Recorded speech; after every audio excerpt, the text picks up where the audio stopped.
সমরদা, বল ভাই, কি হয়েছে? বলছি শোন, আমার এই ফোনটাতে না হোয়াটসঅ্যাপে এত আননোন নাম্বারে ফোন আসে না, খুব অসুবিধা হয়। হোয়াটসঅ্যাপে আননোন নাম্বার থেকে কল আসছে, তো একটা সেটিংস আমি এখনই করে দিচ্ছি। এবার থেকে হোয়াটসঅ্যাপে আননোন নাম্বার থেকে কল আসলেও হোয়াটসঅ্যাপ ডিলিট করে নেবে, আর তুই বুঝে যাবি কে কল করেছে। দাঁড়া, করে দিচ্ছি এখনই।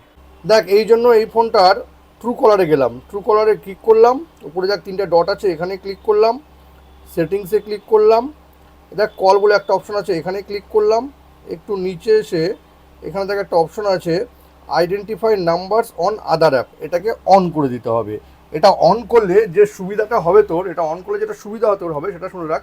এটা অন করলে কি হবে, ট্রু কলার কিন্তু হোয়াটসঅ্যাপে যখন কোনো কল আসবে সেটা কিন্তু ট্রু কলার আইডেন্টিফাই করে নেবে, অটোমেটিক্যালি আইডেন্টিফাই করে নিয়ে কিন্তু তোকে দেখিয়ে দিবে তোকে হোয়াটসঅ্যাপে কে কল করছে। এভাবে কিন্তু তোর হোয়াটসঅ্যাপে আননোন নাম্বার থেকে যে কলটা তুই বলছিস সেটা কিন্তু অনেকটাই তুই দেখে নিতে পারবি। বাহ, দারুণ তো। আমি তোকে দারুণ দারুণ ভিডিও দিয়ে থাকি। আর আপনারাও যারা আমার ভিডিও দেখছেন তারাও কিন্তু ট্রু কলারে এই যে সেটিংসটা আছে এটা অন করে রাখবেন। এতে কিন্তু হোয়াটসঅ্যাপে আননোন নাম্বার থেকে কল যেটা আপনাদের কাছে বারবার করে আসে সেটাও কিন্তু আপনি দেখে নিতে পারবেন আপনাকে কে কল করেছে। ভিডিওটা ভালো লাগলে কিন্তু অবশ্যই শেয়ার করবেন। Thank you.